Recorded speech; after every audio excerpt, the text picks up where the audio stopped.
Welcome to Money Chat Now. I'm your host, Larry Steinhouse, and today is Tuesday, October 26, 2021. Hey, don't forget, if you like the show, hit the share button. Hit it right now. Hit the like button. And don't forget, you can comment live during the show on YouTube and Facebook and LinkedIn and Twitter. So feel free to comment. Let me know if you like the show. Let me know what you think. Don't forget to subscribe to the YouTube channel and like the Money Chat Now page on Facebook. Money Chat Now is brought to you by Investor Schooling, and of course you can attend a complimentary class this Thursday by going to investorschooling.com. There you will learn about real estate investing and stock options trading from those who do it every day. So all right, on today's show we're going to be discussing, of course, the market update, or almost down date, I guess. We're going to be talking about Facebook dropping, the CDC cruise restrictions, Social Security, rental assistance, and Biden's Build Back Broker plan, electric cars, and of course the wrap-up. So let's get into it. Let's talk a little bit about what happened today in the Dow and the S&P and the Nasdaq. First of all, the Dow is up about 15, almost 16 points. The market popped, it dropped, and then it bounced. I gotta be honest, there's a telltale sign that it's kind of almost over. Microsoft and Google are the plays today, and their earnings will be reported shortly. And of course, Robinhood will also be making its debut in earnings as well. So the S&P also closed up about 8 points. The Nasdaq closed up about 9 points. And I actually think the S&P might actually be a put play at this point. So let's talk a little bit about Facebook, what happened yesterday. So once again, Facebook stock is under pressure. Yesterday, Facebook had a very strong earnings report, and after hours, the stock revved up about 12 points at one point. This morning, the stock opened down, and it was down almost as much as 20 points at one moment. Wow. Last week, Snap disappointed the market with less subscribers and lower than expected revenue.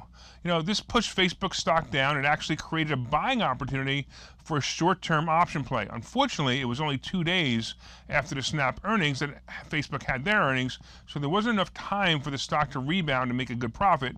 I made a couple of bucks, but nothing really big. Facebook, I'm going to tell you right now, is going to continue to be the giant social media player, and nothing is ever going to stop that. Not even the Apple privacy problems that everyone was worried about. That doesn't matter. The truth is that there are workarounds already to the privacy change issue, and as an advertiser on Facebook, our marketing department is already working through them. So I clearly see that Facebook might possibly drop to the 290s, but it's going to happen for a short time only. But I have been saying, however, that the market is about to turn again as we enter November. I've been predicting the market to turn about mid-November as we come back to the debt ceiling and multi-trillion-dollar infrastructure bill again. So look, if Facebook goes into the 290s, I'm going to say it may be a play. If it goes below 290s, obviously it's a play. I would keep watching out for it and see what happens. And if it does happen, go for it. All right, let's talk a little bit about the CDC. Once again, the small-minded and power-hungry members of an organization that most people never even noticed before is flapping their wings to extend their power over the world. That's right, the dumbasses at the CDC have extended cruise ship mandates to continue to include masks, vaccines, and testings for all passengers aboard cruise ships. This was supposed to end November 1st, and now, of course, it's been extended to January 15th. When will this madness end? My guess, when the people actually stand up for themselves and rebel. Well, when will that be? Well, it's been almost 2 years of 2 weeks of flatten the curve, so I'm going to say probably never. Want to know how Hitler and other dictators took over a country in the past? Just look at your government, your friends, and yes, even yourself. You sat back and watched.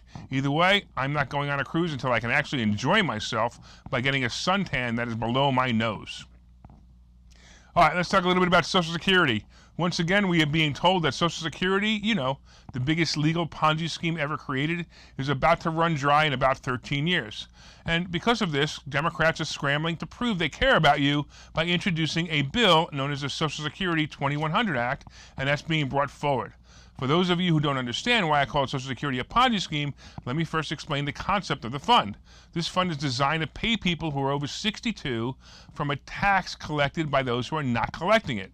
So if you're 35 years old, you are contributing to a fund, and as you contribute to it, it's paying people who are over 62.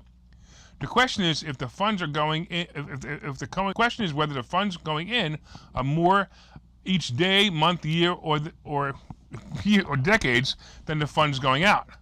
By the way, the definition of a Ponzi scheme: funds coming in or paying the people who are collecting funds from the funds. That's how it works. Anyway, it appears that with the boomers like me heading for retirement, haha, I call myself a boomer, the math says that the Social Security fund will not be able to maintain itself in about 13 years. With that being said, the Democrats are trying to push legislators to change how money gets inputted into the fund by taxing people more. Here's how it works. Right now, Social Security as a tax comes off the top of your paycheck, and you pay 6.2% of your paycheck, and your employer matches that 6.2% as a deposit into the fund. Because Social Security has a cap on what you will pay, there is also a cap on what your tax on Social Security will be.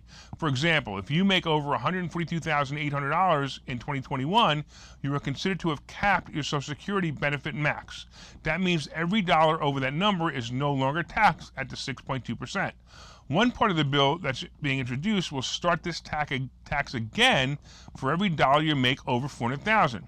This will not increase your maximum benefit at the time of retirement, so essentially it's a punishment for making more than $400,000 a year. That's really what it is. Look, I do realize that only a small percentage of people, of Americans, make over $400,000, and it's also, of course, a tax on payroll or wages only, so even if your adjusted gross income is higher than $400,000, this may not apply to you anyway. Look, in my opinion, I really don't think this is a solution to the problem anyway. If only a small amount of people make over $400,000, the revenue they need probably won't come close to the deficit. But here, if you're worried that Social Security might go away, it probably won't for many reasons. One reason is that both Democrats and Republicans won't allow this to happen. The Democrats, who pretend to care about you, won't let the people starve, and the Republicans will scream, "This was my money that I deposited into the fund and I want it back." The other reason is something called the budget reconciliation. It's basically a promise to the debt holders, like the American people, that the United States will always pay its obligations. By the way, this is similar to what will happen if the Democrats and Republicans don't come together and agree to the debt ceiling bill in December. So go ahead and sleep at night knowing that you will get your Social Security. Don't worry about it, all right? On the other hand, learn how to make other incomes just in case I'm wrong, and I'm going to tell you right now, this is how to do it. We'll see you in a minute.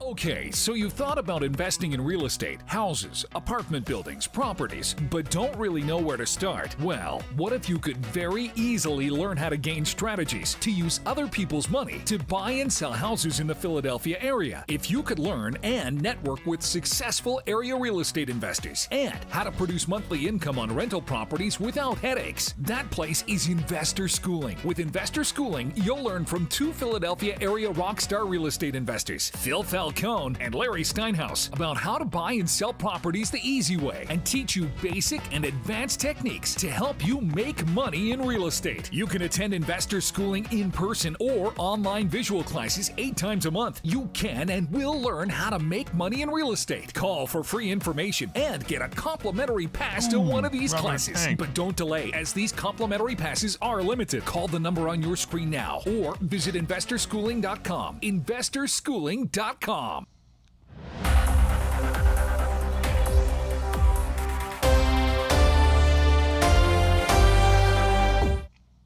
All right, welcome back to Money Chat Now. Hey, did you hit the share button? Did you hit the, come on, did you hear the share button and share it with your friends? Did you hit the like button? Did you let me know that you've been enjoying the show? And hey, I just see a comment from Leonardo, who never heard the fact that Social Security is a Ponzi scheme, and he thought that was a brilliant, a brilliant way to describe it, and it really is. So share, hit more comments, let me know you like the show. By the way, so far we've been discussing the market update. The Dow is up about 16 points, the S&P up about 8, and the NASDAQ up about 9. We've been talking about the fact that Facebook dropped. We've been talking about the CDC cruise restrictions, and of course the greatest Ponzi scheme ever, which is Social Security. So coming up, we're going to be talking about rental assistance, Build Back Broker. We're going to be talking about electric cars, and of course the wrap-up. Real quickly, I want to talk a little bit about a couple of earnings that came across. First of all, Robinhood came across, and that's a killer for me. Robinhood did terrible. They lost $2 a share, and sure enough, it dropped 3 points, so that's not too good for me because I've got some of it. But it is what it is. We'll do what we can, and we'll bring it back, whatever. Microsoft also came in. Let's see what Microsoft is going on right now. So Microsoft's up about $1.39, and of course Google also beat revenue, and let's see what they're doing right now as well. Google's up about $1.56. That's actually surprising. Usually Google pops when there's a good revenue, but let's see what happens. It is what it is. All right, so let's talk a little bit about rental assistance and what's happening. So due to the government overreach problem with the COVID-19 scamdemic, millions of people both had trouble paying rent or just felt they didn't have to pay rent. Some people actually said, hey, I don't have to pay rent because of the scamdemic. I mean, that was reality. Some 12 million adults remained behind on rent payments, according to a recent report. One analysis over the summer found that an average renter is in arrears, owes about $3,700, and some areas rental debts are over $10,000 per household. Now look, the government has had a terrible time with the awareness of the programs that are available to renters and landlords. Currently, there are more than $30 billion in rental assistance that still hasn't been spent. So that means if you have if you're a tenant and you can't afford to pay your rent, or you're a landlord who has a tenant that can't afford to pay the rent, there's $30 billion waiting for you to take. Wow. Efforts to disperse the money have been challenged by a continuing lack of awareness and a cumbersome application. That's the problem. The application is also ridiculous. Nobody understands it. This money is available and people just don't know how to get it, and that's the big problem. Look, if you're in this situation, you're watching this show, or if you know somebody that is, the National Low-Income Housing Coalition has a state-by-state list of more than 500 organizations giving out the federal money. The Consumer Federal Protection Bureau also has a new online tool that will help you apply for the aid. So I'm going to have you listen to this carefully. www.consumerfinance.gov/coronavirus. I'll say it one more time. www.consumerfinance.gov/coronavirus. And this may provide you with the help to find the aid. Or just simply do a search on it and you'll be able to find it. I promise you, it's out there. All right, let's talk a little bit about Building Back Broker. All right, the Democrats are trying to push through their, what was once called an infrastructure bill, and is now called the Social Build Back Better Plan.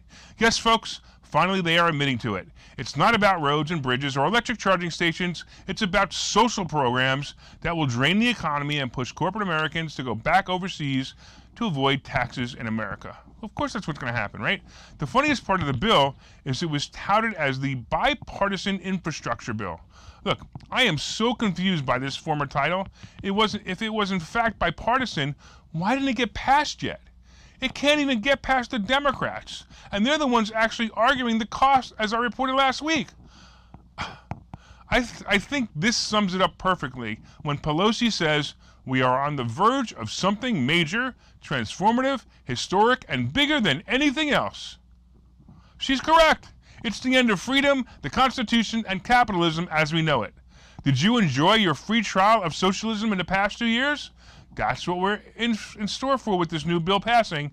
As I keep saying, just 35 more years. I just need 35 more years. Just 35 more years. Hold in there, America, because by then, I'll either be dead or I'll be too old to care. Let's talk a little bit about electric cars. We had a solid results last week from Tesla, and when they reported earnings, and by the way, both tomorrow GM and Ford will be reporting earnings as well. However, I'm not so sure the earnings will go, but I do know the guidance will be strong as both companies are rolling out more and more electric-powered cars. Although I believe in the technology, I actually think it's great, and the possible green benefits are definitely there, I often think about whether we're moving too quickly on this venture. Do we really have the infrastructure to support chargers and charging stations across the country or across the world for all the cars that will be on the road in the next 10 years? If you remember, Hertz bought 100,000 of them. That's pretty incredible. If it really takes hours to fully charge a car, what happens if you're in the middle of a trip to Florida from New York? Can someone just unplug the toaster? I need to charge my car? Anyway, I'm looking forward to the earnings report tomorrow, and I'll keep you guys informed what happens with GM and with, of course, Ford. All right, let's take another break, and we'll be back, and I'll talk to you a little bit about what is going on in the market and some of my cool plays. Okay, so you've thought about investing in real estate, houses, apartment buildings, properties, but don't really know where to start? Well, what if you could very easily learn how to gain strategies to use other people's money to buy and sell houses in the Philadelphia area? If you could learn and network with successful area real estate investors and how to produce monthly income on rental properties without headaches, that place is Investor Schooling. With Investor Schooling, you'll learn from two Philadelphia area rockstar real estate investors, Phil Felton Mel Cohn and Larry Steinhouse about how to buy and sell properties the easy way and teach you basic and advanced techniques to help you make money in real estate. You can attend investor schooling in person or online visual classes 8 times a month. You can and will learn how to make money in real estate. Call for free information and get a complimentary pass to one of these classes. But don't delay, as these complimentary passes are limited. Call the number on your screen now or visit investorschooling.com. investorschooling.com.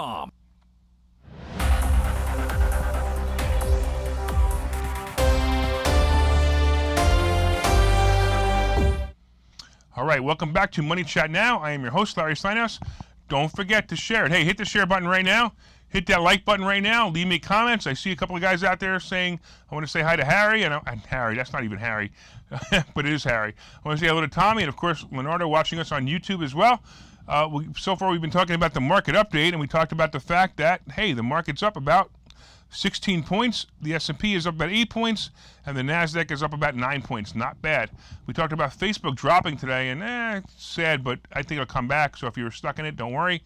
The CDC cruise restrictions, we talked about the fact of the greatest Ponzi scheme ever made, Social Security, and how I wouldn't worry about it. It'll come back. I also talked about rental assistance, building back broker, and, of course, electric cars. All right, let's talk a little bit once again about what's going on. We talked about it before. Facebook was a big drop, but I gotta be honest with you, it wasn't that much of a surprise to me. I've actually found that Facebook often drops right after earnings, and then it bounces once, at least once, before it retreats again before earnings. So it may actually bounce back up to 230 before it drops down to what might be 295. But if it hits 295, I'm going to tell you, get ready to buy.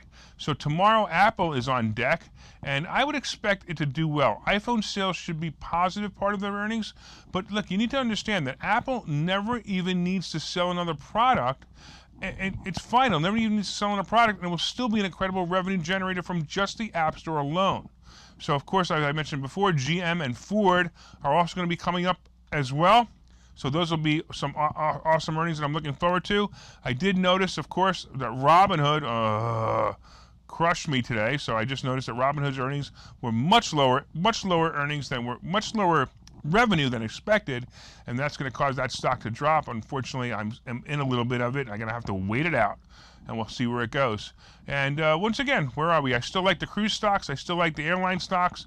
And if you're going to play calls on them, I would go out to February, as President Braindead and his band of thieves might actually ease the restrictions in the New Year's. Hey, keep watching the show for great market tips. If you've gotten anything, if you got any great tips, hey, if you've got any great tips from me and you made any money, please let me know in the chat box. I'd really appreciate it. It'd be great. And of course, thank you for watching Money Chat Now. Hey, did you hit that share button yet? Go, hit the share button, hit the like button. Let me know you enjoy it. And, of course, don't forget to subscribe to the YouTube channel, like the Money Chat Now page on Facebook, and from time to time, I own some of the assets and options discussed in this show. The opinions discussed in this show are obviously mine, because nobody would be crazy enough to view them the way I do. Thanks for watching Money Chat Now. We look forward to your continued support, and we will see you tomorrow at 4:03. Thanks so much.